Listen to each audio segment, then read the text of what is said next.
Bonsoir à tous et merci d'être si nombreux pour nous suivre.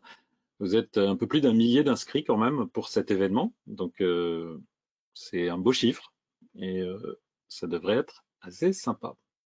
Avant qu'on s'y mette pleinement, je rappelle le fonctionnement de l'émission. Donc c'est un webinaire où on va avoir dans une première partie la présentation d'Antonio Gaudencio, qui nous a concocté. Il va nous en dire quelques mots dans quelques instants. Merci à toi d'être avec nous, Antonio, ce soir, et merci pour ton Merci à travail. toi aussi. Ensuite, on vous dira quelques mots sur des choses d'actualité et les offres spéciales qu'on veut vous relayer. Et à la fin, on terminera sur la session questions-réponses pour vous libérer normalement vers 19h30. Hein. C'est ce qu'on a prévu, Ouais. peut-être un tout petit peu avant, peut-être un petit peu après en fonction des questions. En fonction des questions, ouais. Voilà. Du coup, je laisse la parole à Antonio qui va se présenter rapidement. Oh, tu pourrais pas me présenter toi?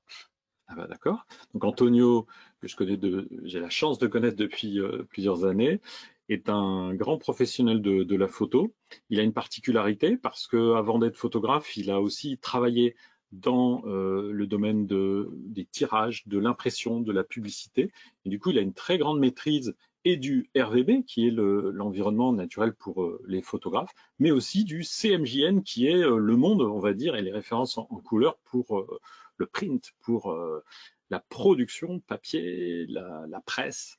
Et le fait d'avoir cette double compétence lui donne une carte intéressante. En plus de ça, et ça mange pas de pain, comme c'est un très bon pédagogue, eh bien, on a la possibilité, en suivant ce que fait Antonio, d'apprendre, de progresser dans sa pratique. Et c'est pour ça qu'on l'invite quand même de temps en temps. C'est un de nos présentateurs favoris. Merci Hervé pour cette présentation. Tu me diras combien je te dois. C'est vraiment très C'est bien. bon. Non, non, merci. Je suis très heureux d'être parmi vous. Merci aussi à toi de me permettre aussi de partager un peu aussi mon savoir-faire. Donc, c'est vrai qu'on est très nombreux et c'est tant mieux, car c'est un sujet. Ah, hop, c'est un sujet qui, donc, sur les calques Photoshop, etc., qu'on va découvrir ensemble. Un logiciel qui beaucoup je le vois à travers les partages que j'ai avec beaucoup d'entre vous, c'est un logiciel qui fait peur. C'est vrai que c'est un logiciel qui est assez complexe. Et donc, l'idée, c'est vraiment d'en découvrir en tout cas les bases, parce que avant de vouloir produire de très belles images et gérer les belles couleurs, de nos belles prises de vue de nos voyages, il faut déjà comprendre un peu le fonctionnement de base. Et le principal outil, la première chose qu'il faut à tout prix maîtriser, ça c'est essentiel, c'est le fonctionnement des calques sous Photoshop. Si on n'a pas compris comment fonctionne Photoshop à travers les calques, on ne, on ne pourra pas avancer. Donc il faut créer une base solide de connaissance de Photoshop avant de vouloir aller un petit peu plus loin. Donc c'est très important. C'est pour ça que cette vidéo qui dure, je crois, 35 minutes, peut-être un petit peu plus, abordera. Donc, nous, on vous a annoncé lors des communications qu'on allait aborder justement la compréhension et la maîtrise des calques sous Photoshop, mais on vous a rajouté un petit bonus, puisque avant d'aborder la partie calque, on va aussi découvrir comment architecturer, enfin, comment euh, paramétrer, comment organiser votre espace de travail avec les différents volets qu'on va découvrir ensemble. Donc ça, c'est un plus qu'on vous a rajouté. Tout à fait. Euh, Ce que j'ai pas dit dans ta présentation, c'est que Antonio, il a plusieurs cordes à son arc. Il fait du portrait, il fait beaucoup de paysages. On a aussi eu la chance de faire ensemble des photos de street art, donc du voyage, des choses comme ça. Et c'est intéressant les photographes qui ont plusieurs cordes à leur arc et qui sont pas cantonnés dans un seul style. Alors, si tout le monde est OK, on va attendre encore un tout petit peu que tout le monde se connecte. Bon, là, on est à Euh, combien? 300, je crois. ou un peu plus. Hein. Il faut que le temps que les personnes arrivent, etc. La vidéo, Voilà. ouais, fait à peu près 35 minutes, donc il y a pas, il y a de quoi découvrir, donc c'est quand même pas mal. Et après, on passera justement aux questions-réponses. Donc, il y a une question d'ailleurs qui est importante. Est-ce que la session sera enregistrée? Donc là, je vais remettre aussi ma caméra. Donc, cet événement, il est enregistré. Donc, on va le diffuser en live évidemment ce soir. C'est enregistré. Donc, demain, vous allez recevoir un email avec le lien pour le replay, pour le regarder à nouveau. Mais il y a aussi les gens qui auront raté le live, donc ils pourront avoir accès à la vue en différé. Mais on n'a pas fait que ça. Dans l'email que vous allez recevoir, il y aura tout un jeu d'informations. D'abord, Antonio vous a préparé sa présentation, mais il a pris spécifiquement 2 fichiers, et ces fichiers, on va les partager avec vous à la fin. Donc demain, vous allez recevoir les 2 fichiers qui ont été utilisés pour cette présentation. Ce qui fait que si jamais vous voulez voir ce webinaire en replay, eh bien vous avez les fichiers exactement qui ont été utilisés pour faire les exercices qu'Antonio va vous présenter. Donc si jamais vous avez envie, vous regardez en replay avec les fichiers TIFF et vous allez faire vos retouches exactement comme un entraînement avec les instructions qu'Antonio vous donnera si ça vous intéresse. On vous enverra aussi, on a fait un petit peu en s'inspirant des classiques de la FNAC il y a quelques années, des fiches comparatives de tous les produits. On a très souvent des gens qui nous demandent ah oui, mais pour les chartes, laquelle est bien pour moi? Est-ce qu'il me faut plutôt la petite, plutôt la grande? C'est laquelle pour la macro, etc. Et pour les sondes, on nous demande régulièrement oui, mais c'est quoi la différence entre la Color Checker Display Pro et la Color Checker Display Plus? Donc, plutôt que de répondre dans les détails là-dessus, vous avez fait des fiches PDF très complètes avec tous les éléments pour vous permettre de choisir. Et on a fait la même chose avec la gamme des écrans BenQ SW, puisque cet événement, il est organisé par l'UMESCA, mais aussi grâce à des fabricants qui sont notamment BenQ pour les écrans de retouche photo, BenQ SW. Voilà, sans plus attendre, sauf si tu as quelque chose à rajouter, Antonio, je vais peut-être Oui, lancer. quand je regarde un peu les questions, les petits messages que vous nous laissez dans la partie questions-réponses, une personne vient d'écrire que souvent on parle de Lightroom et que cette personne est un peu. Il y a une certaine appréhension quand on veut s'intéresser à Photoshop. Et c'est vrai que Photoshop est un logiciel, encore une fois, qui peut paraître compliqué, mais il n'y a pas besoin non plus de se mettre la pression à vouloir maîtriser 100% de Photoshop. Moi, actuellement, il faut savoir que ça fait 17 ans que je bosse avec Photoshop. C'était mon métier pendant 17 ans. J'ai fait 8 heures par jour de retouche pendant 5 jours toute l'année. C'est-à-dire que je maîtrise quand même pas mal Photoshop, malgré qu'il ait évolué et qu'il évolue encore. Mais on n'a pas forcément besoin d'apprendre la totalité de Photoshop. Il faut apprendre les bases. Et moi, actuellement, pour ceux qui connaissent mon travail de photographe, j'utilise quoi? À peine 20% des capacités Photoshop pour sortir les photos que je vous propose. Donc, il n'y a pas forcément besoin de tout apprendre. Apprenez l'essentiel. C'est comme, voilà, vous prenez les outils essentiels vous permettra déjà de faire de très belles choses. Et c'est pour ça que la première phase, la première partie, c'est comprendre le fonctionnement de Photoshop. Les bases, donc les calques, etc. Après, il y a une phase d'apprentissage, il y a du travail, puisque n'oublions pas que c'est un logiciel professionnel, hein, c'est pas un logiciel, c'est pas un logiciel gadget, hein. Il y a forcément un vrai engagement de chacun, mais ce qu'on va vous proposer de découvrir, ce sont les bases. Déjà, maîtrisez ça. N'oubliez pas que vous avez la possibilité, Hervé l'a annoncé, et on vous confirmera la possibilité de télécharger les visuels que j'ai réalisés à New York pour refaire du pratico-pratique, refaire les Voilà. manipulations avec la vidéo. Et ça, c'est très important. Les calques, ce sont les bases de votre. Après, à vous, peut-être que Photoshop ne vous conviendra pas. Après, il faut aussi se dire par rapport à Lightroom, parce que beaucoup de gens me posent la question. On peut déjà faire d'une très belle carrière de photographe uniquement avec Lightroom. Photoshop est un logiciel pour les créateurs, ceux qui ont besoin d'aller un petit peu plus loin. Moi, je rentre dans Photoshop quand quand j'atteins les limites de Lightroom et que j'ai besoin d'aller un petit peu plus loin. Là, je passe sur Photoshop. Il faut bien comprendre les choses. Lightroom, c'est pour les photographes. Photoshop, sont pour les créatifs. Et Photoshop est un outil très performant qui dépasse les limites de la création proposée par Lightroom. Bien que Lightroom, avec les dernières évolutions, nous permet déjà d'aller très très loin. Très bien. Voilà. Donc, je vais lancer. J'explique simplement un dernier truc. Pendant la vidéo, nous, on reste présent. Si vous posez des questions, bien sûr, on ne va pas y répondre pendant la vidéo parce que ça perturberait la vidéo parce qu'elle est vraiment fabriquée pour que vous ayez un cours. Par contre, on va noter les questions et on pourra les traiter éventuellement dans la session questions-réponses. Moi, je suis votre modérateur et je vais faire un tri et je vais préparer les questions qu'on posera à Voilà. Antonio dans la dernière partie. Je lance. C'est parti. À tout à l'heure.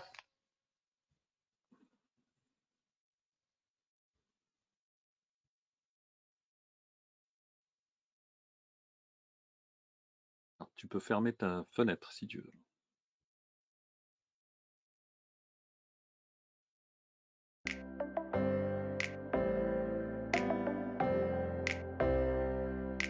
Nous voici donc dans Photoshop et dans un premier temps, j'aimerais partager avec vous comment j'ai organisé mon espace de travail car on peut personnaliser Photoshop selon son activité, que l'on soit web designer, concepteur 3D, peintre, photographe, puisque on a par défaut d'ailleurs des modules d'organisation proposés par Photoshop, ils sont ici. On va sur Fenêtre, espace de travail, et là on a par défaut, donc pour les concepteurs 3D, mouvement, peinture, photographie, graphique et web designer. C'est-à-dire qu'en fonction de son activité, on va prendre des outils qui vont être axés principalement à l'activité qu'on va choisir. Alors, ce qui est intéressant dès le départ, c'est d'enlever les outils qui ne sont pas forcément utiles et de réorganiser cet espace de travail selon sa pratique photographique. Alors moi personnellement, j'ai simplifié au maximum. C'est-à-dire que, vous voyez, si on regarde au niveau de mes volets, j'ai histogramme ici, qui me permet donc de vérifier l'histogramme au niveau de mon image pour éviter les excès.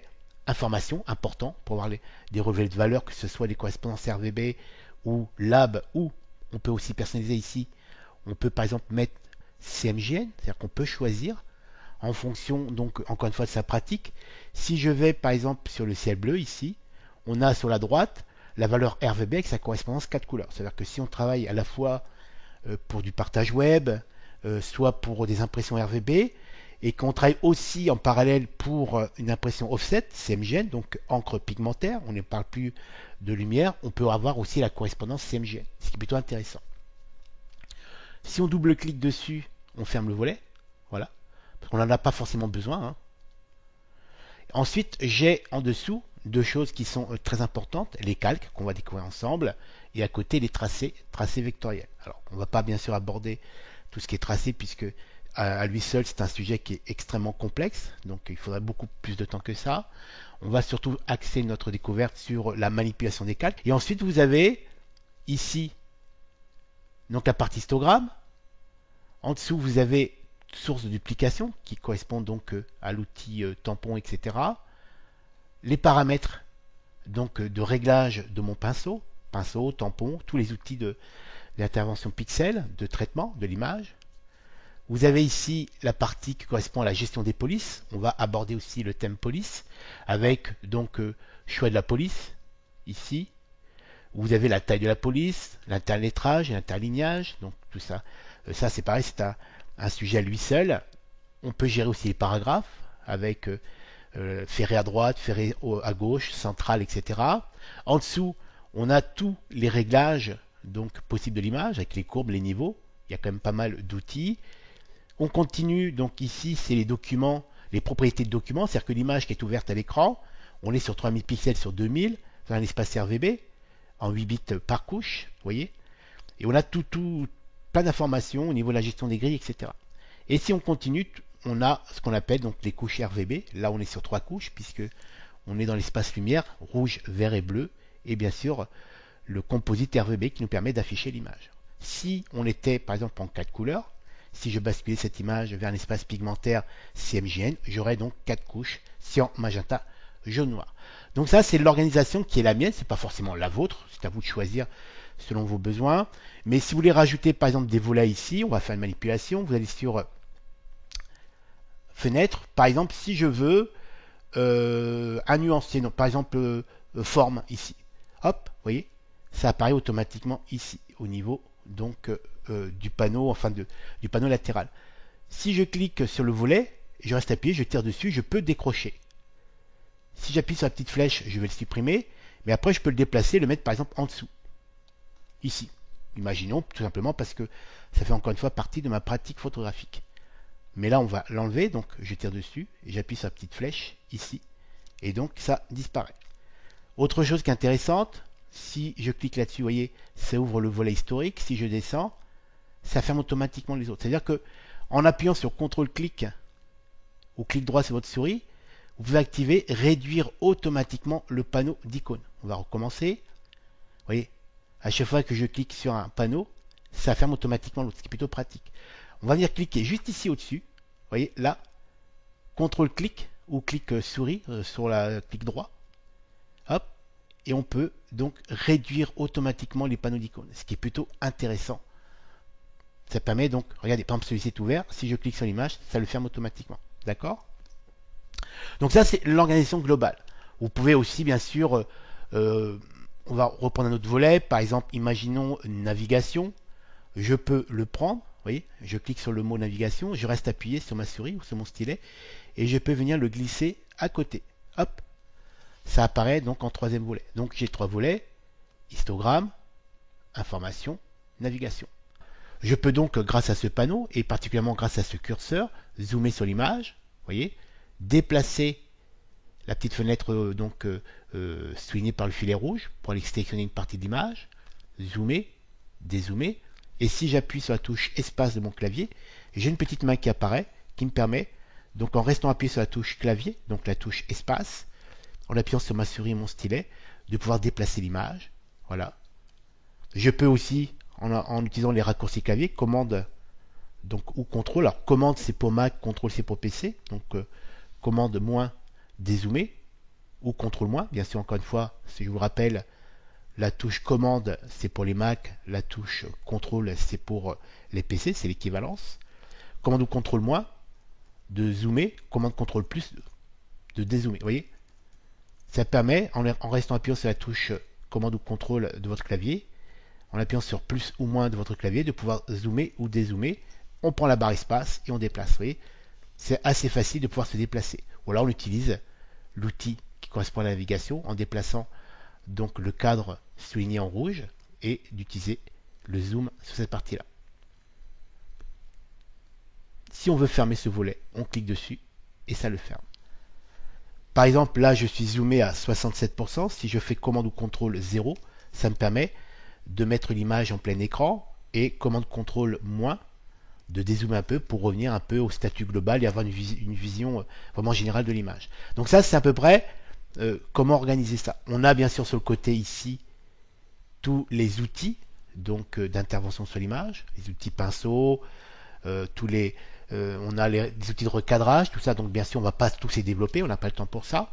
Mais en tout cas, c'était vraiment intéressant de découvrir un peu comment j'ai architecturé mon espace de travail, donc via Photoshop. Et cet espace de travail, ensuite, quand il est personnalisé, alors après, encore une fois, c'est à vous de le personnaliser selon vos besoins. On n'a pas tous les mêmes besoins. Moi, je sais que uniquement calque, tracé, histogramme, information et les outils qui sont ici me suffisent très largement à ma pratique, donc photographique en tant que retoucheur aussi. Et quand vous avez défini votre espace de travail, vous pouvez l'enregistrer.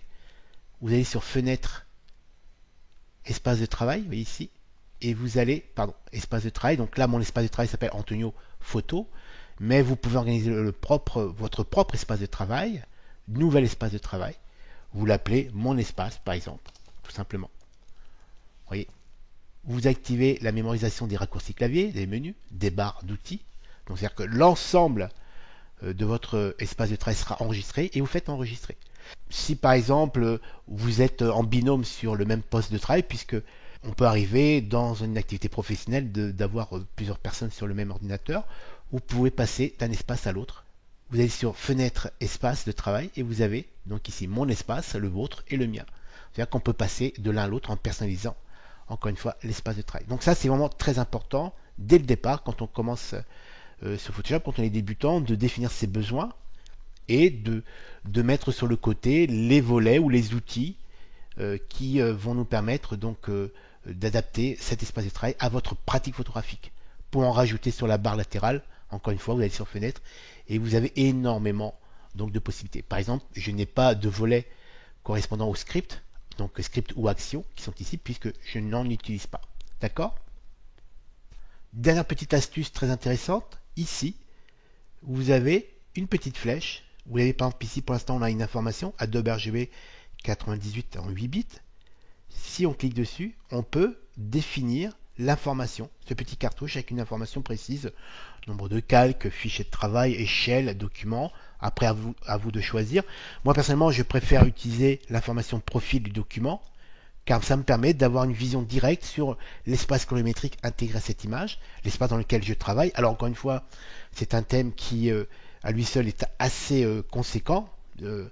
Si vous êtes intéressé par tout ce qui est gestion d'espace, colorimétrie, etc., encore une fois, vous avez mon site dédié à la formation photo, www.j'adorelaphoto.com, où vous trouverez largement ce qu'il vous faut pour vous former sur cet aspect-là, très important. Donc ça permet ici de savoir dans quel espace colorimétrique on va travailler, car dans certaines situations, c'est quand même très important d'avoir cette information. Autre information tout aussi importante, quand on est photographe passionné, amateur ou professionnel, qu'on est en recherche de rendu couleur très précis, dans le but bien sûr d'imprimer nos prises de vue sur des beaux tirages, faire en sorte que le tirage soit le plus fidèle au rendu de nos images sur nos écrans, il est très important, vous le savez, en tout cas pour ceux qui suivent mon activité de formateur, il est très important de travailler sur des écrans parfaitement calibrés. Si votre écran n'est pas calibré, l'image que vous regardez sur votre écran n'est pas affichée selon ses valeurs RVB, ses valeurs lumière, mais selon les défauts donc de celui-ci. Et donc très important donc de calibrer nos écrans. Alors pour calibrer mes écrans, j'utilise bien sûr les produits de la marque Calibrite et on a ici une alerte justement, oui, le petit carré rouge. Je clique dessus, c'est que le logiciel donc de calibrage m'alerte tout simplement qu'il faut penser à calibrer mon écran. C'est-à-dire j'ai une alerte tous les mois, tous les 30 jours, je calibre mon écran. Donc là, je suis sur un écran BenQ SW271C qui équipe mon studio. Et donc là, l'alerte me dit, voilà, rappel de caractérisation, pensez à recaractériser votre écran de travail. Donc ça, c'est très important. Très important, je le répète. Si vous travaillez sur des écrans qui ne sont pas calibrés, en réalité, tout votre travail de recherche précise de la couleur est totalement faussé.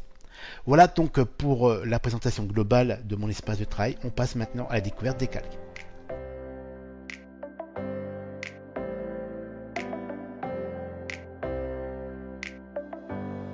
Alors Photoshop est un logiciel professionnel dédié à la gestion de l'image numérique, que ce soit de la gestion couleur, contraste, ajustement donc très précis de l'image, ou que ce soit même de la création pure, puisque Photoshop est avant tout un logiciel dédié à la retouche numérique, c'est-à-dire qu'on peut quasiment partir d'une page blanche et créer une photo exceptionnelle. C'est vrai que c'est un outil vraiment dédié à la retouche. J'ai pendant 18 ans bossé avec ce logiciel en tant que retoucheur professionnel, c'est-à-dire 8 heures par jour, 5 jours par semaine pendant 18 ans, et je n'ai pas encore atteint ses limites. C'est vrai que c'est un logiciel vraiment très performant au niveau de la création numérique. Alors oui, bien sûr, c'est un logiciel, encore une fois, professionnel, donc très complet, mais quand on débute avec ce logiciel, il faut dans un premier temps comprendre son fonctionnement de base, basé sur la gestion des calques. J'ai d'ailleurs un exemple concret à vous proposer. On va aller sur cette création numérique. On parle de création numérique puisque c'est une image qui est entièrement conçue, donc à travers des prises de vue de base bien sûr de qualité, mais ensuite il y a tout un travail de retoucheur. Et je suis parti donc de cette prise de vue de base. Alors si vous appuyez sur la touche Alt de votre clavier en restant appuyé, clic sur l'œil, vous voyez, hop, ça désactive tout le reste. Et donc là on visualise donc la prise de vue de base réalisée sur le quartier de la Défense, la tour des Deux. Ensuite, il y a eu tout un travail donc de retoucheur pour obtenir ce résultat final. La base, la voici, résultat final.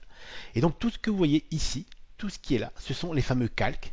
Il faut imaginer que quand vous travaillez sur Photoshop, vous travaillez comme, il faut imaginer que c'est un millefeuille. Vous avez la prise de vue de base, celle-ci, qui peut correspondre au petit biscuit, et ensuite on va ajouter comme des couches de crème, des couches de pâte feuilletée, etc. Donc il n'y a pas de limite, hein. On peut faire un millefeuille de 10 cm de haut comme un millefeuille de 2 cm, puisque des fois on peut avoir des interventions relativement simples sur une prise de vue. Donc soit, je sais pas, ajustement des couleurs, ajustement des contrastes, mais on peut aller beaucoup plus loin avec des montages, des photomontages très complexes. Donc il n'y a pas de limite au niveau de la création numérique. Donc il faut vraiment concevoir, enfin il faut vraiment intégrer la notion de millefeuille. On commence par le biscuit, cette prise de vue de base, et ensuite on va rajouter petit à petit des couches les unes au-dessus des autres. On appelle ça les fameux calques. Maintenant je vous propose un peu de découvrir sur la base de cette prise de vue de New York comment les créer, comment les gérer pour vraiment intégrer ces notions de calque. Quand on commence directement sur une prise de vue, on a forcément déjà un premier calque, le calque de base, on l'appelle l'arrière-plan. On va dire que ça correspond au biscuit de notre millefeuille. Et celui-ci, d'ailleurs, vous remarquerez, il y a un petit cadenas, c'est-à-dire qu'il est verrouillé. On ne peut pas le déplacer. On peut, par exemple, intervenir dessus pour supprimer un élément, mais on ne pourra pas le déplacer. Si j'utilise l'outil déplacement qui est ici, et que j'essaie de déplacer, ça ne fonctionne pas, car il est verrouillé. Vous voyez, le calque sélectionné est un calque d'arrière-plan. Si, par exemple, je dois déplacer l'image, la repositionner, on va devoir le déverrouiller. Pour ça, on double-clique dessus. Hop, on va l'appeler base de travail. Ah, il manque un petit A, le voici, base de travail. Et donc maintenant, je peux déplacer l'image. D'accord? Ça, c'est très important. Règle très importante quand on travaille sur une prise de vue, qu'on soit photographe ou retoucheur, il faut toujours préserver notre base de travail. Car on ne sait jamais. Une intervention, n'importe quelle intervention sur cette prise de vue peut être remise en question dans une semaine ou dans un mois, soit par vous, soit par un client. Et donc, il est très important de préserver donc notre base de travail comme référence, donc de départ, et aussi au cas où demain il y a une remise en question d'une intervention, de pouvoir repartir sur sa base de travail. Et c'est là tout l'intérêt des calques, donc de ce millefeuille de calque, car si un calque d'intervention ne convient plus au niveau du choix final de l'image, on va tout simplement le supprimer et on récupérera donc l'image dans son statut natif. Ça, c'est très important. Donc pour commencer sur cette prise de vue, je vous conseille toujours, dans un premier temps, de réaliser un dupli donc de votre base qu'on va ensuite modifier. On vérifie qu'on est bien sur le base de travail, donc en cliquant dessus. Pour vérifier que le calque d'intervention est sélectionné, on a des petits filets blancs, vous voyez, ici tout autour. Ça veut dire qu'on est actif sur ce calque-là. Donc je clique dessus et je vais aller ici. Je vais aller sur dupliquer le calque, que je vais appeler dupli tout simplement. Ce sera tout simplement duplication. Allez hop, on va mettre duplication. Et ça fait que tout mon travail sera fait dessus. Je peux désactiver l'affichage donc de ma base de travail comme sauvegarde en cliquant sur l'œil. Ça veut dire que cette image n'est plus active. Elle est donc toujours dans mon élément, mais elle n'est plus visible. Toujours dans l'idée de préserver sa base de travail, puisqu'on ne sait jamais. Demain, on peut remettre en question l'intervention. Imaginons par exemple sur ce calque dupli, on va zoomer ici, on prend l'outil zoom. Alors je vais essayer d'utiliser le moins possible donc les raccourcis clavier, car on est dans une notion de découverte du logiciel, mais c'est vrai que les raccourcis clavier sont quand même très, très intéressants de les maîtriser car on gagne beaucoup de temps. Pour l'instant, on va utiliser l'outil loop qui est ici. On va aller zoomer ici. Donc je clique, je clique, je clique. J'appuie sur la barre espace du clavier, donc pour avoir la petite main. Je déplace et là, l'idée c'est de supprimer donc ce policier qui est coupé. Donc un élément coupé n'est pas très intéressant dans une composition. On va faire ça tranquille. On va tout simplement prendre l'outil pièce qui est ici, outil correction localisée, et on va venir couvrir la zone à supprimer. On va même supprimer ce petit filet. Et là, l'intelligence artificielle va faire son rôle. Voilà, ça a supprimé. Commande pour Mac ou contrôle pour PC, donc commande ou contrôle 0 pour afficher l'image dans son ensemble.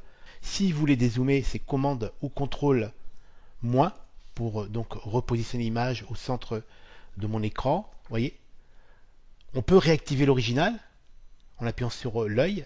Et si on compare, oui, hop, j'ai bien supprimé le policier. Et ça veut dire que si demain, par exemple, mon client me dit, ou moi-même, ah c'est bête, on n'aurait pas dû supprimer le policier, c'est pas un problème. On prend le calque, on le met à la poubelle et on récupère l'image dans son statut d'origine. C'est très important de bien intégrer ces notions, de se préserver du doute ou de la remise en question d'une intervention. On a donc deux calques. Calque pixel, c'est très important, puisque quand on parle de calque, on parle de différentes familles. Nous avons les calques pixels, c'est-à-dire que les calques qui intègrent donc du contenu, des images, des valeurs bendées, etc.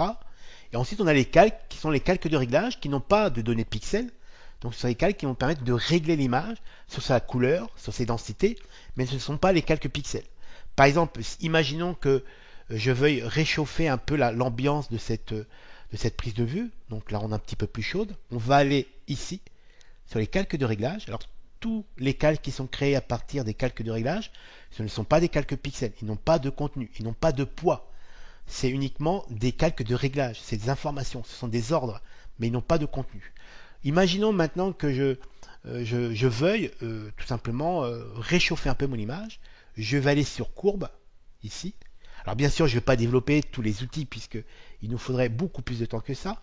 Mais là, on est vraiment sur une notion de découverte. Après, à vous, si vous avez envie et si vous êtes motivé pour ça, d'aller un petit peu plus loin dans le sujet. Mais là, on est vraiment dans une notion de découverte. Je vais aller sur donc, la couche du bleu. Je vais baisser le bleu pour jaunir un peu mon ambiance. Et ensuite, je vais rajouter du rouge. Voilà. Regardez, pour retrouver un peu cette notion un peu de couleur vintage, de vieille péloche vieillie, vous voyez, avant, maintenant. Ça veut dire que le calque que j'ai créé qui s'appelle courbe 1, c'est un calque de réglage qui n'a aucun contenu pixel. Ce n'est pas du tout un calque pixel comme c'est le cas des deux calques précédents.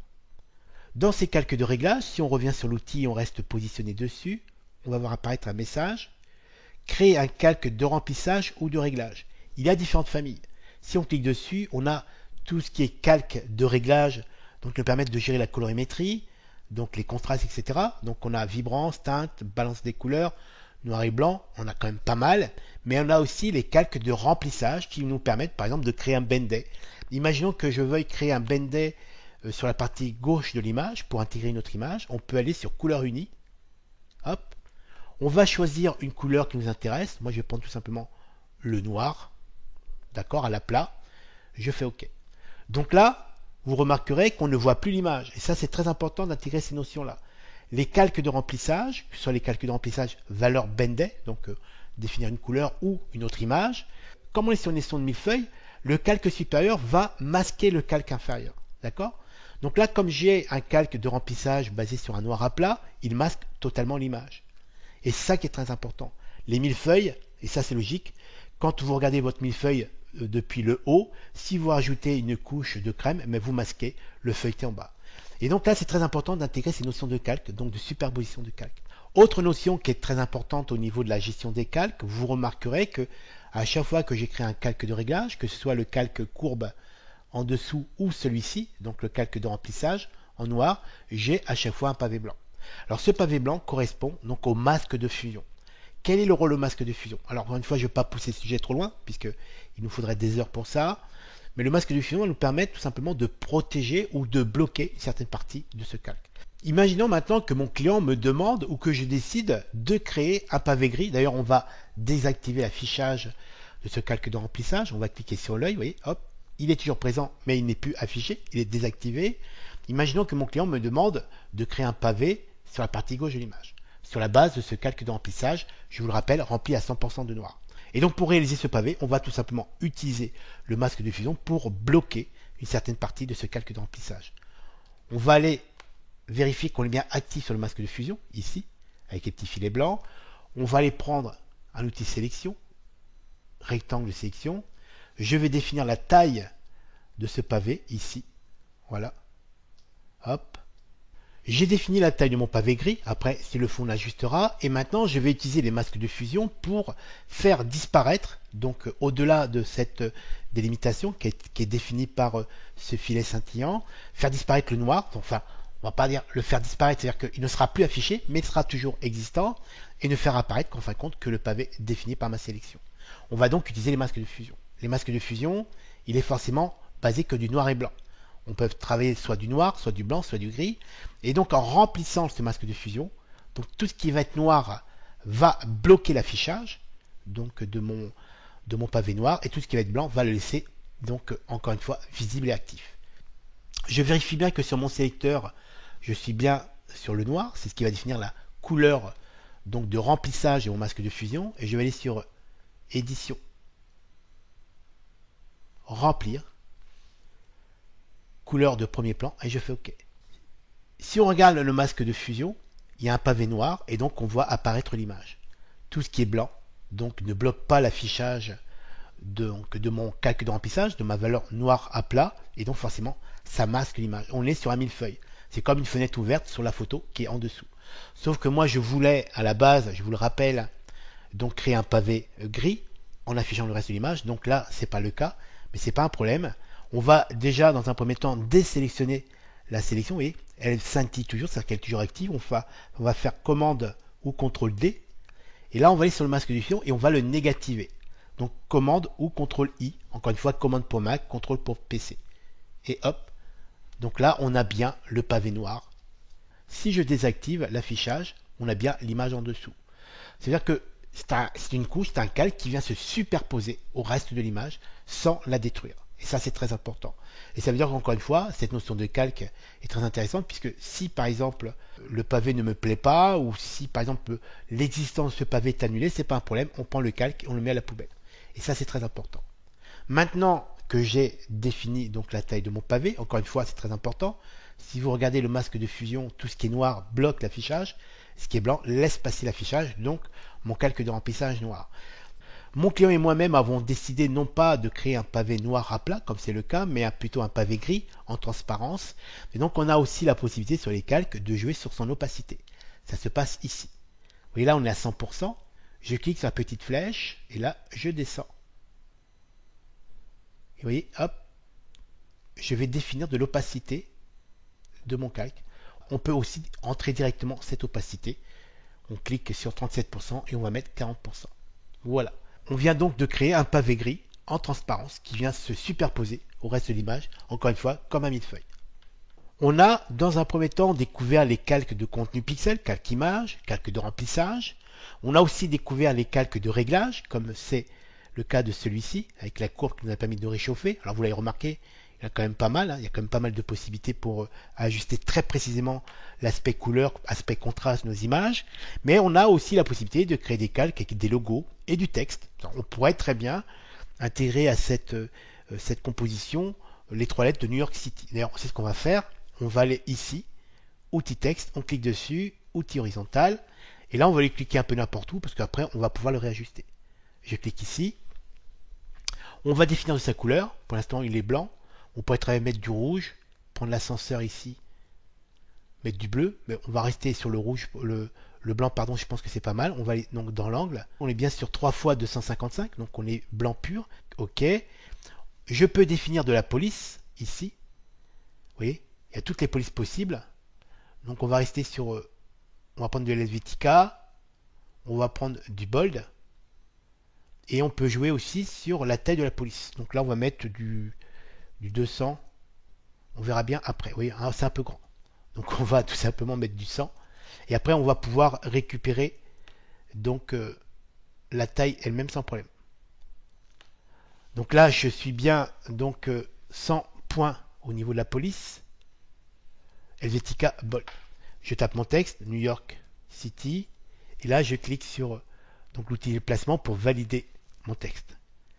Donc là j'ai bien créé un calque avec New York City, d'ailleurs il est identifié.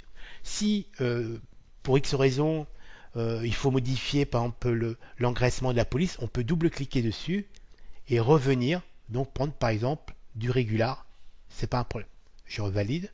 Ensuite on peut, grâce à l'outil déplacement qui est ici, oui, outil déplacement, repositionner le texte là où on veut, ici par exemple. On peut, imaginons que le texte, on trouve le texte un peu trop petit, on peut double-cliquer dessus et agrandir donc la police. Alors, soit vous le faites directement ici, ou alors vous sélectionnez ici, et avec la flèche supérieure, donc vers le haut, vous pouvez, donc en cliquant dessus, agrandir la police pour aller chercher la taille recherchée. Imaginons que ça, c'est parfait, je valide et je repositionne ici. On peut très bien utiliser l'outil transformation. Donc vous faites commande ou contrôle T, donc qui est l'outil transformation, ou alors il est ici, édition, transformation homothétie. Et là vous allez sur le point d'accroche et vous pouvez agrandir votre texte et le déplacer pour le positionner exactement ici avec la bonne taille. Vous faites Enter, le texte est validé. Donc là, au niveau des polices, c'est pareil, c'est un thème très complet aussi. Il y a pas mal de choses à faire. On peut mettre des effets, etc. Mais on l'a. En tout cas, on a à ce stade découvert les, on va dire entre guillemets, les trois principales familles de calques, les calques pixels, les calques de réglage, de remplissage. On a découvert aussi les calques texte, mais on peut aussi venir sur la base de cette composition, venir intégrer une seconde image, puisqu'on peut importer des images. Donc une autre prise de vue pour venir compléter cette composition. Pour ça, on va aller sur Fichier ici, Importer et incorporer. On va aller chercher la deuxième prise de vue ici. Je fais importer. Et donc là, j'ai la possibilité de déplacer l'image, voyez, de la réduire. Donc en prenant un des points d'accroche qui est ici pour préserver l'homothétie. Et là, je réduis et je vais tout simplement définir de sa taille. On va la positionner ici, ce qui est plutôt pas mal, pour pas trop cacher les voitures en bas. Hop. Je valide le positionnement de mon image en appuyant sur la touche Enter. Vous remarquerez sur le calque qu'on vient de créer, donc un calque image, un calque contenu, il a un symbole supplémentaire ici par rapport aux autres. Ça veut dire que ça, on est dans le cadre d'un objet dynamique. qui est totalement différent par rapport au calque traditionnel. Ça veut dire que si on double-clique dessus, on a accès à l'image séparément. On peut la transformer, la modifier. Alors imaginons par exemple que je réchauffe un peu l'image, comme l'autre, hein. On va aller sur rouge, on va remonter un peu le rouge, baisser le bleu donc pour monter du jaune, un peu de contraste global. Voilà, je fais OK. Je valide, commande ou contrôle S, commande ou contrôle W donc pour fermer mon fichier, et automatiquement le PSD est mis à jour. C'est-à-dire que l'intervention pour réchauffer le métro, réalisée directement sur l'image, à part, puisque c'est un objet dynamique, automatiquement cette intervention a été prise en compte et automatiquement sur ce calque donc qui est un objet dynamique, automatiquement cette intervention a été mise à jour. Voilà, vous l'avez certainement compris. Travailler avec Photoshop, c'est avant tout comprendre ces notions de calque, de superposition de calque, cette notion de millefeuille, comme on peut le voir sur cet exemple. Et c'est vrai que ça ouvre pas mal de possibilités au niveau des interventions, qu'elles soient purement d'ajustement de la couleur, en tant que photographe, mais aussi bien sûr au niveau des interventions beaucoup plus créatives, comme on a pu le découvrir à travers cette prise de vue réalisée, encore une fois, sur la tour D2 de la Défense, avec tout ce travail de création. Les calques, c'est vraiment la base du fonctionnement de Photoshop. Et l'avantage qu'on a aussi avec les calques, c'est qu'on peut bien sûr les déplacer. Imaginons que je veuille placer par exemple ce calque-là au-dessus de mon image. On clique dessus, hop, je déplace et je vais le coller juste au-dessus. On peut par exemple mettre le pavé qui est ici en dessous donc de ma courbe. Ici, par exemple, si je veux réchauffer donc mon pavé, si vous regardez bien, je vais désactiver ça. Regardez, mon pavé il est relativement gris. Si je clique dessus et je passe mon calque de remplissage en dessous de ma courbe, automatiquement, celui-ci paraît plus chaud, puisque ma courbe impacte, vous voyez, l'ensemble maintenant. Ça veut dire que cette courbe de réglage va impacter tout ce qui est juste en dessous. Ça, c'est très important.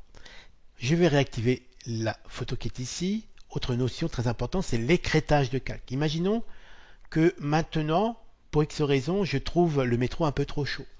Je vais me positionner juste là, puisque encore une fois on est dans la notion de millefeuille. Je vais aller réaliser un calcul de réglage basé sur la courbe qui est ici, et je vais donc casser un peu le monté de jaune dans mon métro. Je vais faire le contraire. Donc je remonte du bleu et je vais sur le rouge et je descends le rouge. Vous voyez, avant, après.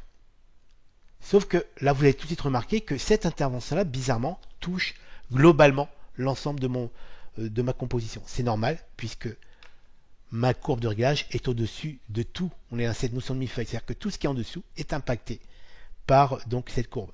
Si maintenant je décidais tout simplement, et je vais tout simplement le faire puisque c'est un peu l'idée, je voudrais plutôt que cette courbe de refroidissement n'impacte que mon métro. Donc là, on est dans la notion d'écrêtage. C'est-à-dire que je vais demander à Photoshop, grâce à cette notion d'écrêtage, de faire en sorte que cette courbe donc qui refroidit mon métro n'impacte que le métro lui-même et non pas le reste de ma composition. Pour ça, j'appuie sur la touche Alt de mon clavier et je vais venir me positionner juste au milieu, regardez, et là vous avez une petite flèche qui apparaît. Je clique dessus et hop, regardez. Maintenant, cette courbe de refroidissement n'impacte que mon métro et donc le reste est protégé. Ça s'appelle de l'écrêtage, c'est-à-dire qu'en fin de compte, la petite flèche qui est ici indique que cette courbe de réglage, donc pour rendre mon métro un peu plus froid, n'impacte que l'image qui est liée par cette flèche, donc l'image qui est juste en dessous. Voilà, j'espère que cet échange autour du fonctionnement de base de Photoshop, basé encore une fois sur la gestion des calques, c'est très important. Pour bien maîtriser Photoshop, il faut bien intégrer ces notions de calque, c'est essentiel. J'espère en tout cas que cet échange vous aura donné envie d'aller un petit peu plus loin au niveau de la maîtrise du Photoshop. Alors certains thèmes, on n'a pas pu les aborder parce qu'il faudrait des heures pour ça. Et d'ailleurs au passage, vous le savez, j'ai mon propre site de formateur www.j'adoreLaPhoto.com où vous retrouverez bien sûr tout ce qu'il vous faut si vous désirez aller un petit peu plus loin. Je vous propose maintenant de passer aux questions-réponses.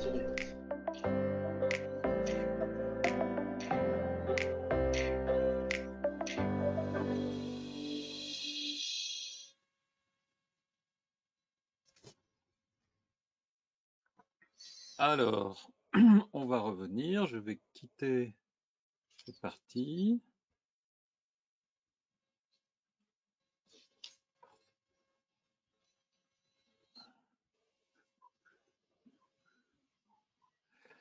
Eh bien, donc je peux quitter ça un petit instant.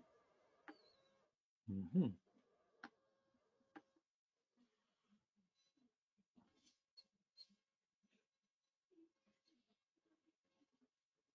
C'est bizarre.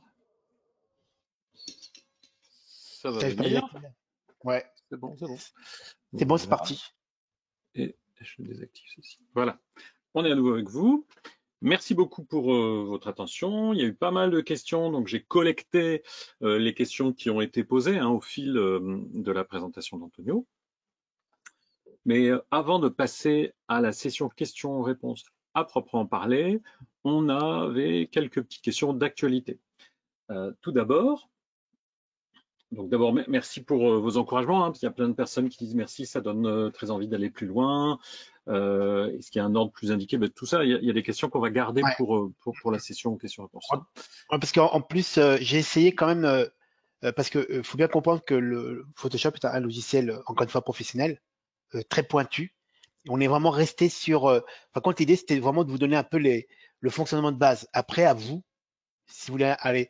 Il y a des sujets comme les polices, comme les masques de fusion.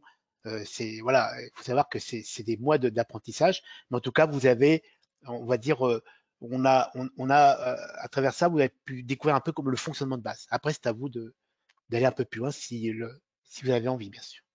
Tout à fait. Donc, quelques éléments en complément. D'abord, merci beaucoup, c'est très intéressant. Et je pense que vous avez pu profiter de ce qu'on a vu. Pour ceux qui nous ont rejoints au cours de la vidéo, sachez que vous pourrez voir le replay en complet, mais qu'aussi demain, on vous envoie un lien avec les 2 fichiers qui ont été utilisés si jamais vous avez envie de faire les mêmes exercices en pas à pas en regardant à nouveau le tuto qu'a fait Antonio. J'ai une question moi pour toi, Antonio. Est-ce que tu es au courant qu'il y a une offre spéciale sur les produits Calibrite où on offre en fait jusque fin juin une charte color Non. avec les chartes ou avec la sonde, on offre une carte SD 64 Go. Oui, bah oui, parce que comme je fais partie de ceux qui sont abonnés à la newsletter, oui, j'ai su ça, ouais. La carte 64 Go, c'est une extrême apparemment en plus. C'est ça, Et c'est plutôt pas mal puisque les cartes, c'est quand même quelque chose qui est très important. Il faut les changer régulièrement pour éviter qu'elles ne serrent lors d'un. Et d'ailleurs, au passage, une petite astuce. Regardez cette petite boîte. Il y a 8 cartes. Ce sont des cartes, donc ce sont des 16 Go. Mais j'ai fait le choix de 16 Go parce que ça me permet déjà 16 ou 32. Après, ça dépend après la quantité qu'il vous faut.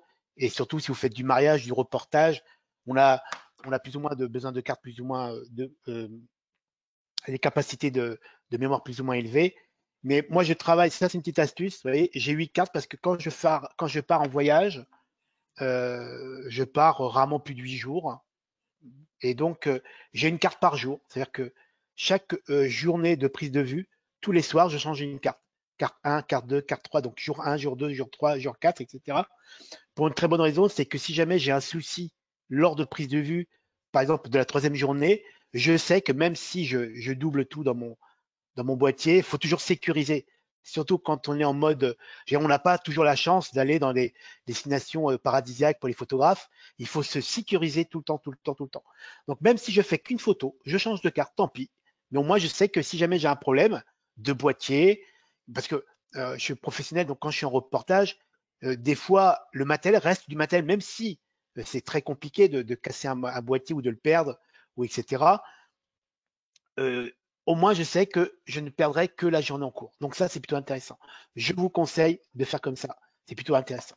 Donc ça c'est une offre jusque fin juin de la part de Calibrite avec sur une grande partie des produits donc et tu vas nous en dire 2 mots après. Donc les chartes Color Checker Passeport Photo, les sondes Color Checker Display Pro, il y a cette offre spéciale.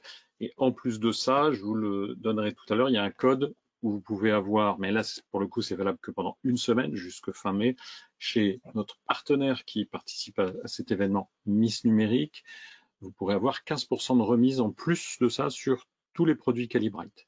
Et pour certains d'entre eux, donc la carte SD offerte. Pour BenQ, puisqu'il y a plusieurs personnes qui m'ont demandé des choses sur les écrans.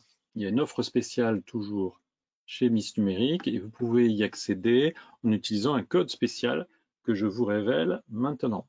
Et donc c'est que pour uniquement pour la semaine qui va s'écouler et donc c'est valable jusqu'au 31 mai. Donc je vous l'envoie. Là.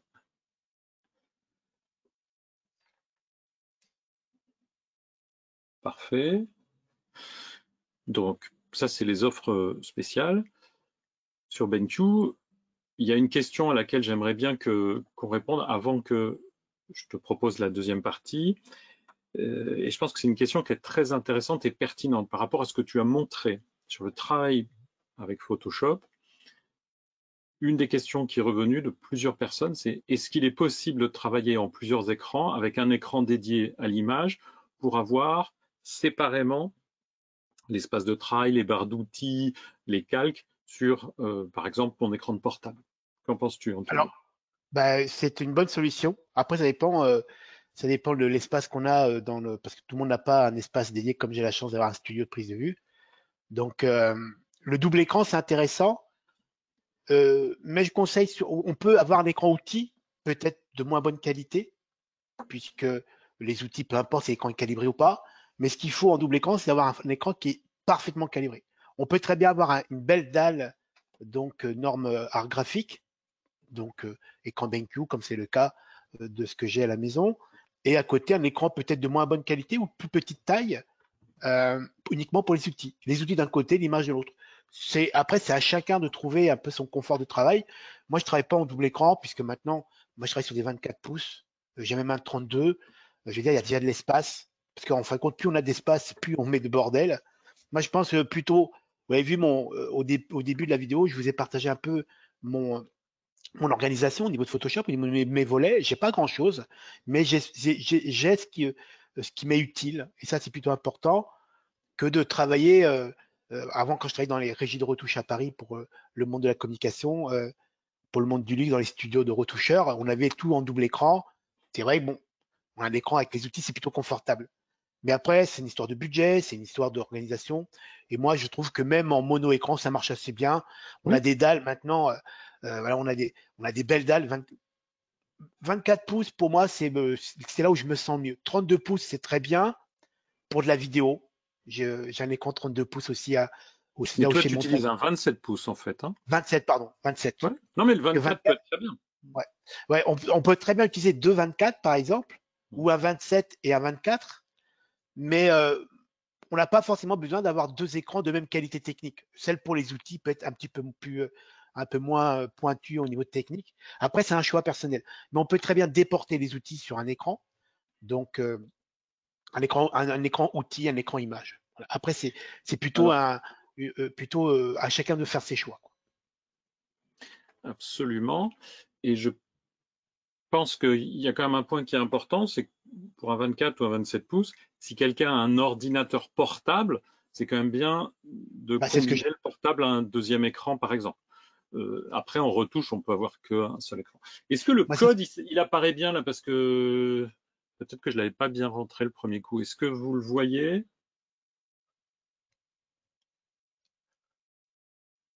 Ah, c'est bon.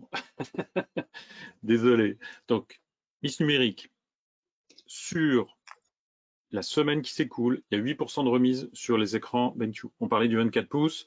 Par exemple, on est en dessous de 500 € et vous avez un vrai écran professionnel avec calibrage hardware, une dalle qui est mate. Est-ce que c'est utile, Antonio, pour la retouche? Ah bah, de toute façon, oui, les dalles, ça, c'est très. On a déjà abordé régulièrement l'importance de l'écran, puisque là, il faut. Et je veux dire, et on le dit à chaque fois, c'est essentiel. Tout ce travail d'aller chercher des belles images sur le terrain et de mettre ça sur des écrans qui ne sont pas faits pour la retouche photo. Faut savoir, c'est ce que je dis dans la petite vidéo, c'est qu'à un moment, l'image que vous allez retoucher sur un écran qui n'est pas calibré, c'est une image qui est affichée sur les défauts de votre écran. Ce n'est pas la réalité du fichier. Ça, c'est très important. C'est pour ça que je reviens sur les écrans.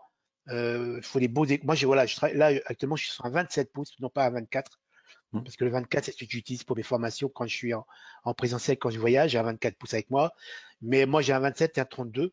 Le 27, pour moi, c'est le module le plus confort possible pour un photographe. Après 32 temps. Voilà, 32 pourquoi pas, mais déjà, on est déjà très bien. Et même le 24 est plutôt intéressant. Et je conseille souvent dans les échanges que j'ai avec beaucoup d'entre vous, c'est que si vous avez, parce que c'est vrai que quand je fais des interventions en présentiel, des fois on a des écrans de PC avec des écrans qui ne sont pas faits pour ça, ce sont des écrans bureautiques. Et c'est très simple, vous affichez votre image, vous inclinez votre écran, vous allez voir que votre image va changer. Ce n'est pas fait pour ça.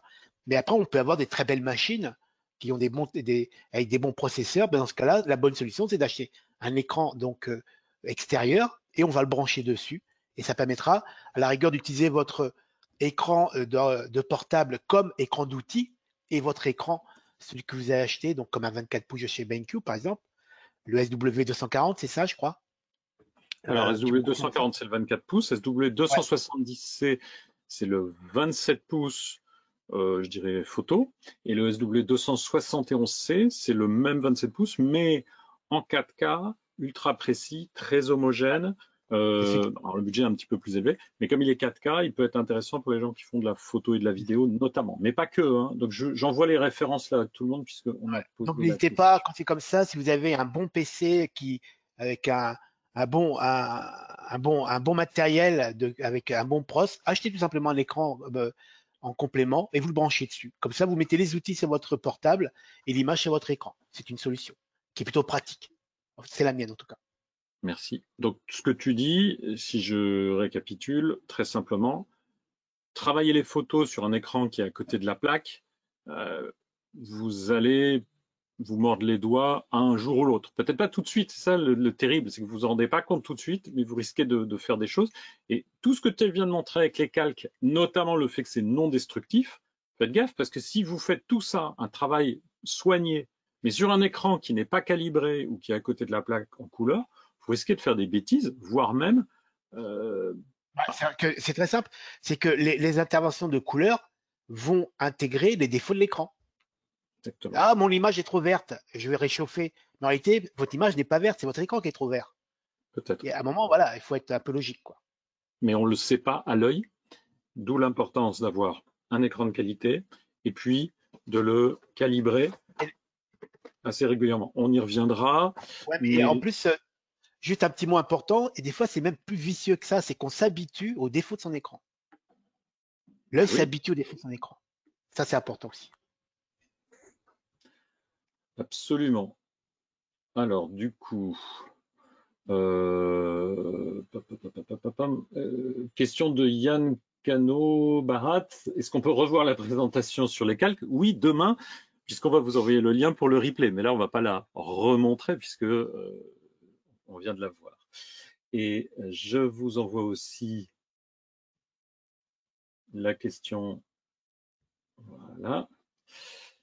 Parce que Miss Numérique nous prépare la même chose, toujours pour une semaine, avec cette fois-ci 15% de remise sur la gamme Calibrite, donc valable uniquement pour une semaine, avec un code spécifique sur le site euh, de Miss Numérique.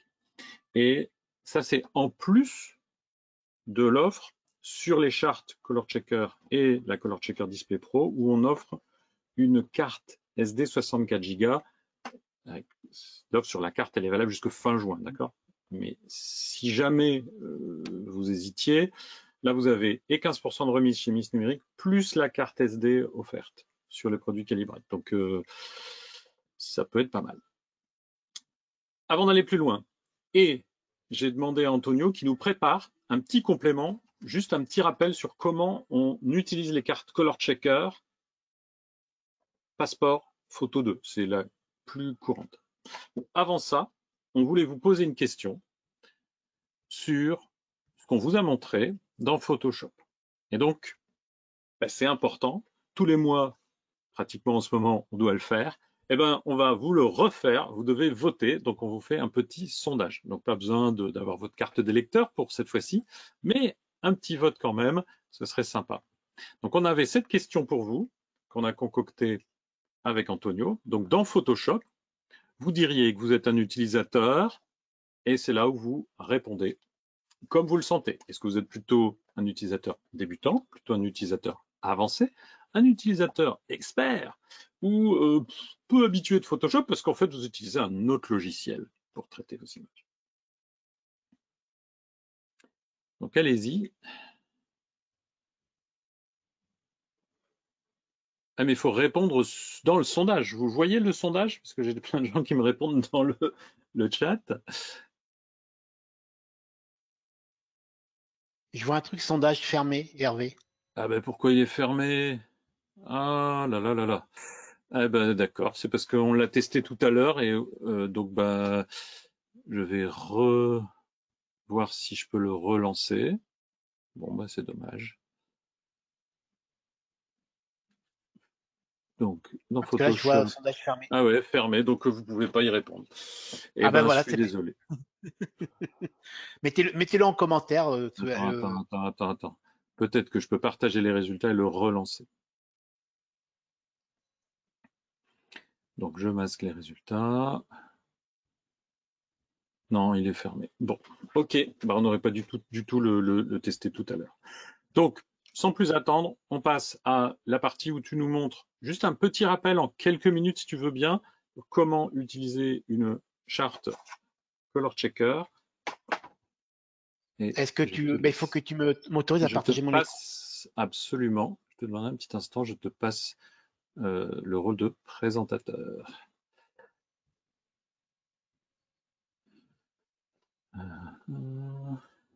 C'est ici. De toute façon, ça va être relativement rapide. C'est quelques slides, juste pour et surtout vous faire des rappels. Donc là, hop, vous voyez mon écran. Tout à fait. Vas-y. Donc là, récemment, avec Hervé, on a fait déjà 2-3 webinaires sur ce sujet. Donc, quand même très important parce que euh, tout ce travail de couleurs, si vous avez besoin d'aller chercher des couleurs très précises, on n'est pas tous experts de la couleur. Hein, donc, quand on n'est pas expert de la couleur et qu'on veut gagner du temps et qu'on veut être quasiment sûr d'avoir des résultats très fidèles au sujet, c'est la charte Color Shaker. Donc, on a la passeport avec charte de gris et charte de couleur. Et vous voyez, par exemple, là, c'est un slide. Vous voyez bien le slide? Tout le monde voit? Hervé, tu vois? Oui, c'est bon. Et donc, là, c'est une photo qui est extraite du dernier webinaire qu'on a fait avec Hervé sur l'utilisation de la charte Color Shaker dans le cadre de Nature Morte. Donc, bien sûr, toutes ces vidéos sont encore une fois visibles sur la chaîne YouTube de Calibrate France. Vous voyez, en gros, on photographie la charte Color Shaker, donc la partie couleur, la charte de couleur. On peut aussi utiliser, comme c'est le cas, vous voyez ici, la prise de vue, cette fois-ci avec une charte de gris pour faire une balance des blancs personnalisée. Alors, on ne va pas développer le sujet puisqu'il y a déjà des webinaires qui ont été déjà pas mal abordés sur ce thème. On a donc la partie charte de gris, la partie charte de couleur, et on peut après avec un logiciel, c'est le cas par exemple de ce slide ici, on a la possibilité après, vous voyez, ça c'est la présentation du logiciel qui est livré avec les chartes Color Shaker que vous pouvez télécharger. Tout simplement comment ça fonctionne, c'est que le logiciel va tout simplement identifier sur la base, vous voyez, de cette prise de vue qui est ici. Hop, là voilà. Vous voyez, pardon, pas celle-ci, c'est celle-ci. Là voilà. Vous voyez, celle qui a été prise donc lors de prise de vue dans un des webinaires où je vous ai proposé de découvrir l'utilisation de cette charte, mais cette fois-ci dans un hôtel près de chez moi, en architecture d'intérieur. Et donc l'idée, c'est qu'ensuite, on va utiliser tout simplement le logiciel qui va identifier les patchs, qui va mesurer toutes les pages de couleurs et qui va éditer un profil. Ce profil, on va l'intégrer donc à son mode de production via Lightroom, Capture One, etc. pour obtenir ce genre de visuel un peu plus complexe. Vous voyez, on a des couleurs, on est dans les bruns avec plus ou moins chaud. Et ce genre d'ambiance est quand même assez délicat à obtenir dans bien sûr, une idée de rendu très fidèle donc de cette décoration d'intérieur. Et donc tout ça, vous pourrez le redécouvrir donc à travers les vidéos qu'on a déjà réalisées lors de webinaires précédents avec Hervé. Donc voilà, c'est assez facile à fonctionner. Le fonctionnement est assez facile. On réalise une prise de vue standard, donc la mieux exposée possible, et ensuite on utilise le logiciel de calibrage. Il va éditer un profil et on l'intègre à son flux de production. Donc je vous invite à aller regarder un peu ces vidéos-là sur la chaîne YouTube de Calibrite France.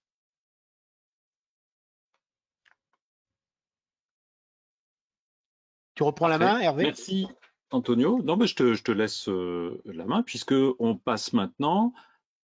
Alors, je vais juste réapparaître, hein, tout simplement. On va passer maintenant à la session questions-réponses. Donc, vous avez pas mal de questions où vous êtes lâchés. Vous êtes quand même près de 500 hein, en tout, vous êtes connectés. Je suis pas sûr que, je suis pas Donc, sûr que, je suis pas sûr que les gens nous voient nos têtes. si, ils nous voient tous les Ah deux ouais, d'accord, normalement. ok. Ok. Et donc, tu as coupé ton écran et il voit notre tête. Il y a certaines personnes qui ont décidé de nous quitter, il n'y a pas de souci, puisque eux, ce qu'ils voulaient voir, c'était la partie Photoshop. Mais autour de Photoshop, il y a eu pas mal de questions. Donc, première question, à l'ouverture d'un fichier dans Photoshop, on a souvent une question au sujet du profil colorimétrique. Je ne sais pas répondre. Quel est l'enjeu? Excuse-moi, ça a coupé.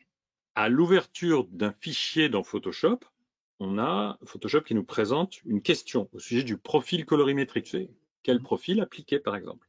Je ne sais pas répondre. Quel est l'enjeu?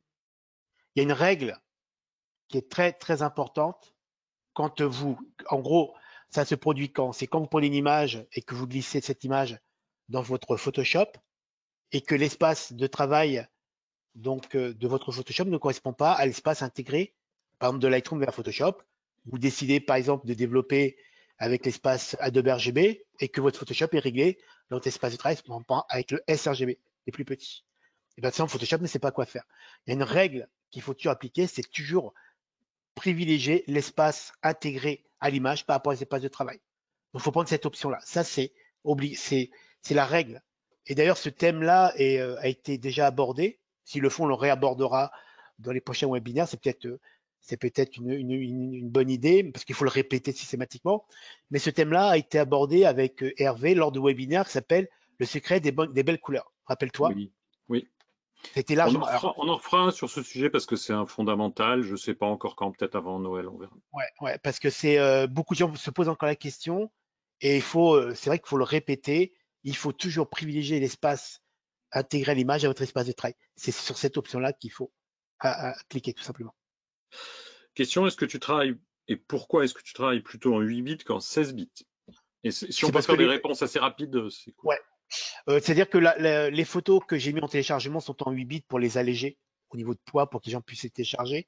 Mais bien sûr, je travaille toujours en 16 bits. Ça, faut toujours travailler en 16 bits puisqu'on a une profondeur de couleur qui est beaucoup plus large. Donc, quand vous travaillez comme je travaille pour les tirages d'art, puisque je fais des expositions, alors si c'est pour finir en livre offset, le 16 bits ne changera pas grand-chose. Mais si c'est pour du beau tirage d'art avec des gamutes de papier larges, avec la possibilité d'imprimer de très belles couleurs, avec des gamutes beaucoup plus larges, le 16 bits est beaucoup plus. Moi, je vous conseille tout simplement de travailler en 16 bits quand votre ordinateur le peut, puisque ça prend de l'énergie, mais c'est le 16 bits. Là, c'est parce que pour la vidéo, c'est tout simplement les visuels qu'on vous a mis en téléchargement sont en 8 bits pour gagner du poids. Très bien. Alors, comment fait-on un liseré autour des lettres? Tu sais, dans ton tutoriel Photoshop, tu as montré un lettrage. Est-il possible de faire un liseré autour des lettres? Est-ce que tu as un petit secret ou un truc à proposer? Non, il suffit tout simplement d'activer les options de calque. C'est-à-dire que vous double-cliquez à côté de la lettre et vous allez voir les options de calque. Et là, vous pouvez rajouter des effets d'auréoles, de choses comme ça, de filets. Donc, c'est très facile de le faire directement dessus avec les effets. Parfait, merci. Pas mal de questions sur le calibrage d'écran. Tous les combien de temps faut-il calibrer son écran? C'est quoi les bons réglages? Alors, peut-être, on va pas forcément répondre à tout, mais tous les combien de temps, toi, par exemple, tu calibres ton écran? Dans la vidéo, vous voyez, il y a un petit pavé rouge en haut. C'est la petite alerte de l'application donc de ma sonde de calibrage, Calibrite. Ça veut dire qu'en fin de compte, j'ai programmé le logiciel pour que tous les 30 jours, il m'alerte, pense à faire ton, ton calibrage. Alors, précédemment, quand j'ai travaillé pour des labos de prise de vue, des régies de retouche pour le monde de la com et pour le monde du luxe en tant que retoucheur, on calibrait nos écrans tous les lundis matins. D'ailleurs, on calibrait tout le studio de retoucheurs on calibrait nos écrans, nos imprimantes, parce qu'on était en mode production professionnelle, très pointu, il fallait être très exigeant. Moi, en tant que photographe, maintenant indépendant, je le fais tous les 30 jours et c'est largement suffisant. Surtout que maintenant, on a quand même des dalles de retouches qui sont quand même très stables. Donc, 30 jours, c'est bien. Voilà. OK. Question sur la charte. Doit-on faire le calibrage avec la palette que tu as montré, la charte, à chaque shooting? Pas à chaque, en gros, si vous êtes alors, il y a deux, il y a deux approches différentes. Soit si vous êtes en studio de prise de vue avec de l'éclairage artificiel que vous maîtrisez, vous réglez vos températures, vos intensités lumineuses. Là, vous faites un premier shoot avec la charte couleur, vous faites votre profil, et comme vos lampes sont normalement stables, il n'y a pas besoin de le refaire.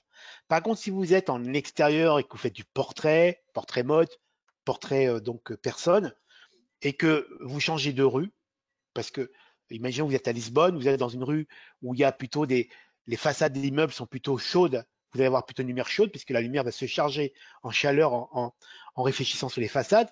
Là, vous faites un shoot de votre charte couleur, votre balancier blanc, et vous allez tout simplement noter. C'est-à-dire qu'avant de commencer, vous faites ça et vous commencez votre session. Si vous passez à une rue où cette fois-ci la rue est peinte qu'avec des bleus, par exemple, où la lumière va se charger cette fois-ci en lumière un peu plus froide, quand elle va réfléchir sur les murs bleus, là vous refaites un nouveau shoot. En gros, à chaque fois que les conditions de lumière ont changé, vous faites donc une prise de vue, la charte couleur shaker.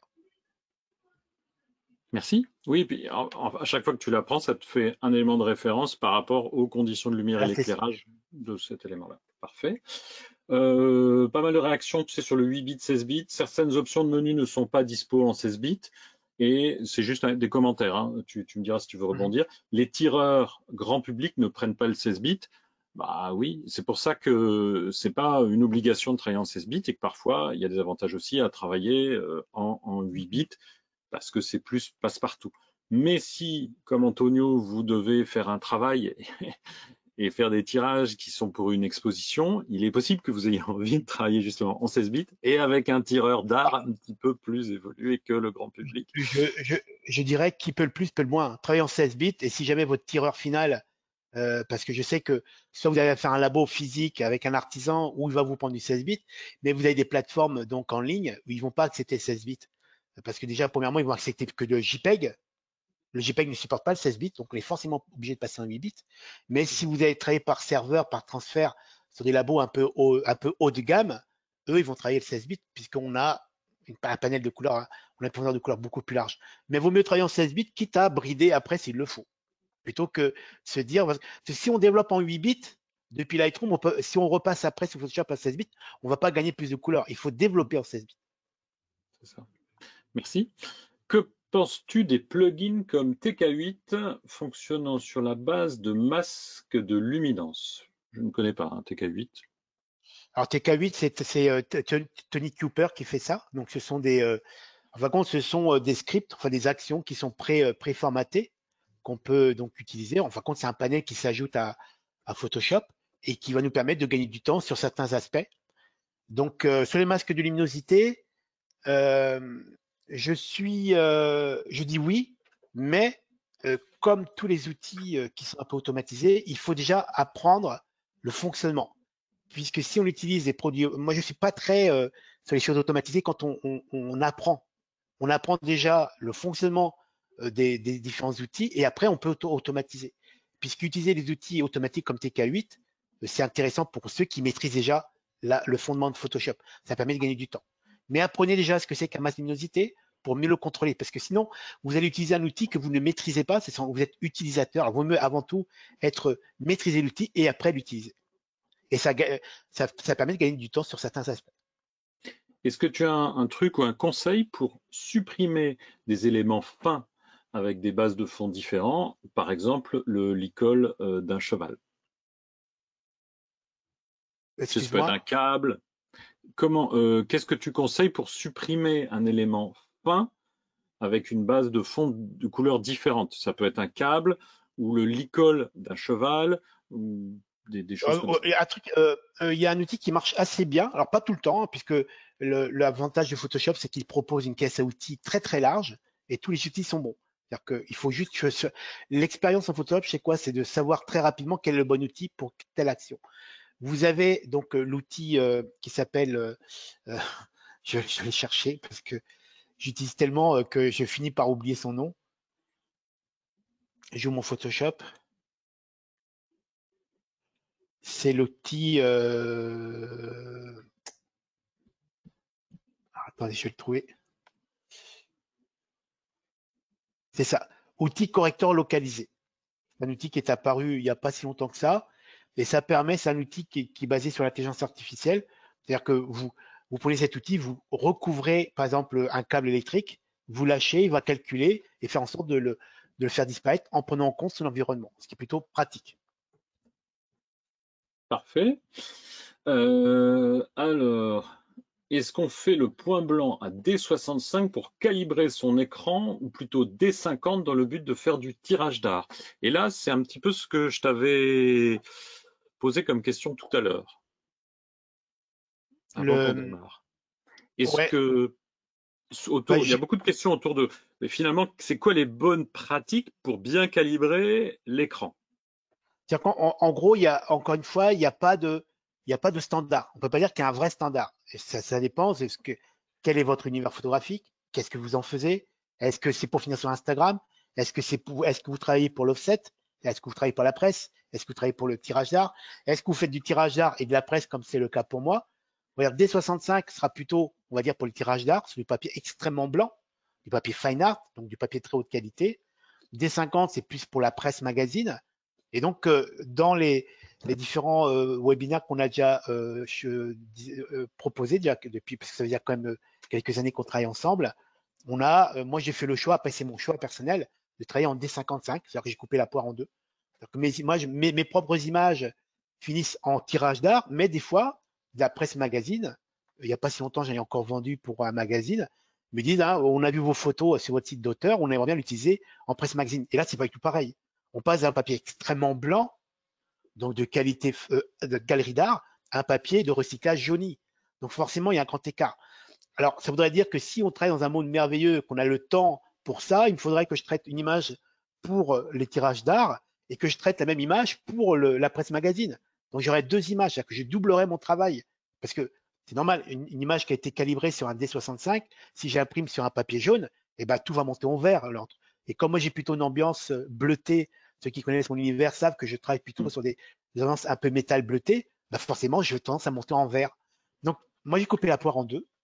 Et d'ailleurs, si cette question revient souvent, même si on l'a déjà abordé, on pourra très bien proposer bientôt, si tu es d'accord et Calibre d'accord, proposer tout simplement un petit tuto.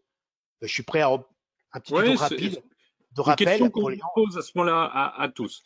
Est-ce que ce serait utile, même si c'est un sujet qu'on a souvent abordé, de faire une vidéo vraiment calibrer son écran pour la retouche photo dans un format type vidéo de 4 à 5 minutes, c'est ça? Oui, parce qu'en fin de compte, ce qu'on propose souvent, c'est 40, 45 minutes, et des fois, les gens, il faut qu'ils retrouvent la vidéo, qu'ils cherchent un endroit où là, on peut mettre un truc genre comme un Un mémo, pas à pas. un mémo vidéo, tac, tac, tac, voilà, tac, tac, tac, avec des références, comme ça, les gens peuvent le reprendre. Parce que c'est vrai que quand on n'est pas pratique, quand on n'est pas dans la pratique quotidienne, on peut très vite passer à côté de ça, quoi. Et des fois, c'est bien d'avoir une sorte de mémo, quoi, mémo Même, vidéo. même beaucoup de personnes qui ont déjà calibré leur écran, des fois, quelques mois plus tard, ils sont plus trop sûrs. Est-ce que c'est les bons réglages que j'ai? Et donc, ça peut servir d'aide-mémoire aussi, tu vois, le faire un petit pas à pas, Ouais, c'est ça. calibrer son écran pour la retouche photo. Donc là, on a besoin, c'est à vous de nous dire. Si on a beaucoup de personnes qui nous le demandent, je pense que c'est peut-être un truc qu'on pourrait essayer de faire même là assez vite en juin. C'est ça, un truc pratico-pratique, pas besoin de discuter, de présenter, on est vraiment sur le pratique. Absolument. Alors, il y a d'autres questions. Est-il prévu une formation Photoshop sur la fusion d'images? Alors, je tiens à préciser une chose parce que j'ai plein de personnes qui me disent oui, pourquoi on ne pourrait pas voir d'autres choses dans Photoshop? D'abord, sur le site de formation d'Antonio, donc le site j'adore-la-photo.com, il y a pas mal de tutos. Il y a quelques tutos gratuits et il y en a qui sont payants. Il faut bien aussi qu'ils puissent se nourrir, s'habiller, boire et produire les vidéos. Donc vous verrez, ça démarre, je crois, à 12 €, hein, certains des tutos. D'autres sont à 20 € suivant les niveaux, si c'est débutant ou expert, il y a des prix un peu différents. Et il y a Mais beaucoup, il y a beaucoup de, il y a beaucoup de contenu totalement gratuit. ouais. Et ça, la petite vidéo sur le calibrage, ce serait une vidéo gratuite qu'on ferait. Hein. Il y a beaucoup, il y a presque une cinquantaine de personnes qui sont pour, hein, qui veulent qu'on le fasse. Voilà. Alors,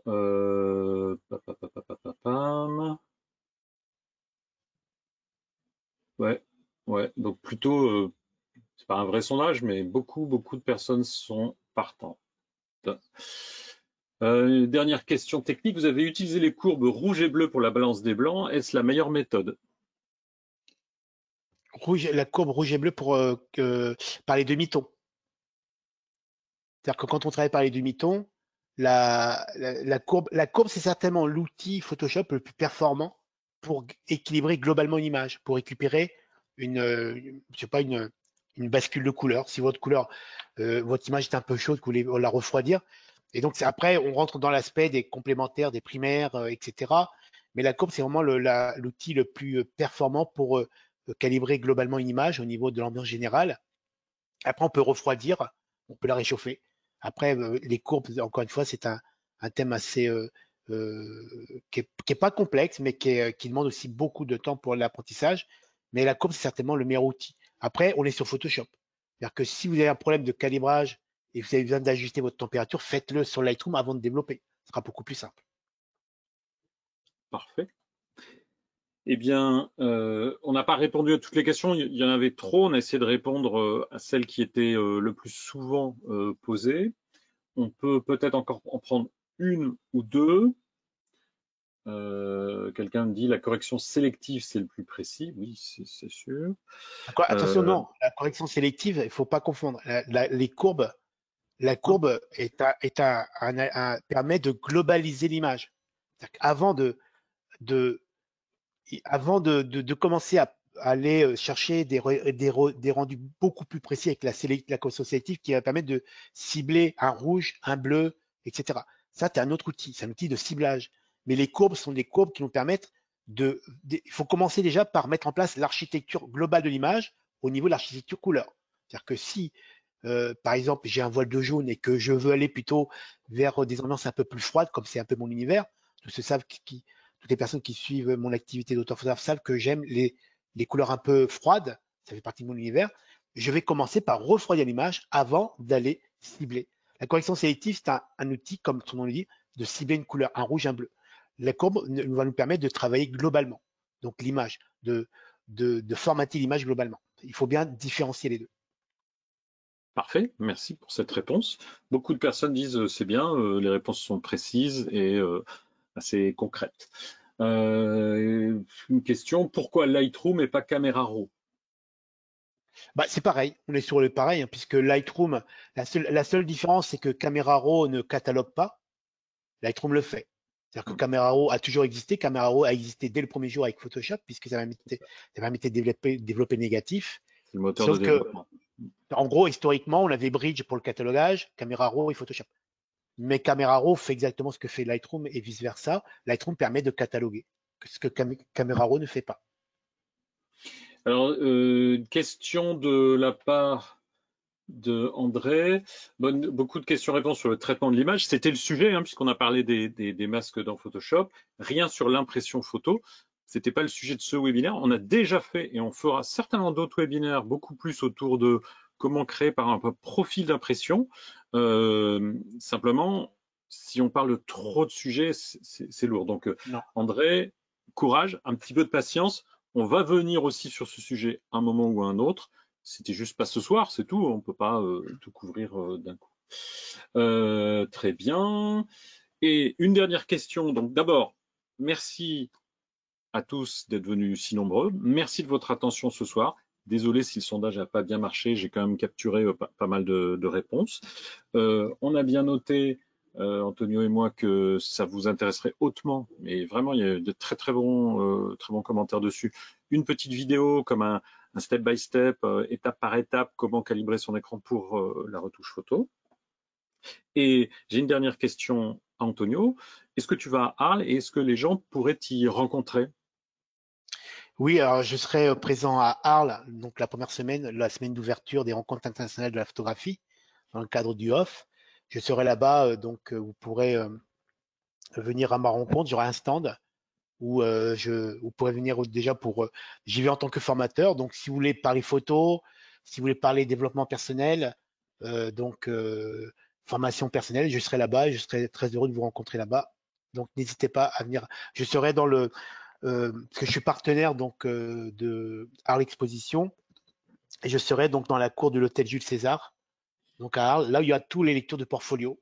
D'ailleurs, si vous êtes photographe et que vous avez envie d'avoir les opinions d'un professionnel de l'image, donc soit un galeriste, un éditeur, n'hésitez pas à vous inscrire parce que les ouvertures pour les inscriptions des lectures portfolio, vous prenez votre série, vous y allez avec du courage et de l'envie pour vous battre, puisque être photographe, auteur, c'est aussi se battre, convaincre les gens que votre boulot vaut la peine. Allez-y, ça vous permettra d'avoir l'opinion franche d'un spécialiste, donc un professionnel de l'image, qui vous dira ce qu'il en pense. En Moi, je général, serai juste. ils sont francs, mais ils restent bienveillants. C'est-à-dire qu'ils vont, Oui, ils vont et dire puis, ce qui est bien et dire, bon, là, vous pourriez peut-être évoluer sur tel aspect, mais c'est jamais méchant. Connaissant les professionnels qui font de la lecture de portfolio, en général, ils sont plutôt constructifs. Ils vont dire les zones qui sont bien, les zones qui c'est pourraient ça. être améliorées de leur point de vue, puis après, vous vivrez votre vie, hein, bien sûr. De toute manière, on a toujours du mal à critiquer son travail, donc il vaut mieux avoir une critique positive ou négative, mais en tout cas constructive d'un professionnel, ça nous permettra d'avancer. Merci beaucoup à tous. N'oubliez pas, dans les 24 heures qui suivent, vous allez recevoir un email avec la possibilité de voir tout ce qu'on vient de faire, mais en replay, donc en mode différé. Je vous remets les codes pour les offres spéciales de Miss Numérique pour ceux qui sont intéressés. Il n'y a aucune obligation, mais on nous demande souvent d'ailleurs, est-ce qu'il n'y a pas des offres spéciales? Ben oui, il y en a, donc profitez-en. Et je vous rappelle qu'il y a donc 15% de remise sur les produits Calibrite. Et en plus de ça, pour certains produits, vous pouvez avoir une carte SD offerte. Il y a 8% de remise sur les écrans BenQ. Et à chaque fois avec un code, vous le retrouverez dans l'email. Dans l'email, vous allez donc avoir le lien vers le replay, mais aussi un lien pour télécharger les 2 fichiers qu'Antonio a utilisés, plus 3 fiches comparatives pour y voir plus clair entre les différentes chartes, les différents écrans BenQ et puis les sondes de Calibrite. Voilà. Merci beaucoup. À Merci à très vous tous. bientôt pour un prochain webinaire. Merci beaucoup Antonio, c'était super. Et puis on a beaucoup de félicitations, hein. C'est pour ça que je fais ça. Et à très bientôt donc pour un C'est prochain plutôt encourageant. webinaire. C'est plutôt encourageant. Ça permet de se dire, bah écoutez, ce modèle plaît, autant y aller, quoi, et Tout à proposer fait. d'autres choses. Il y a des gens qui ont demandé aussi est-ce que le canapé est une charte? J'ai pris, il y a 55 chartes de couleurs pour habiller le canapé. Merci Allez, Antonio, à très bientôt. Passez une très bonne soirée. Au revoir. ciao, ciao.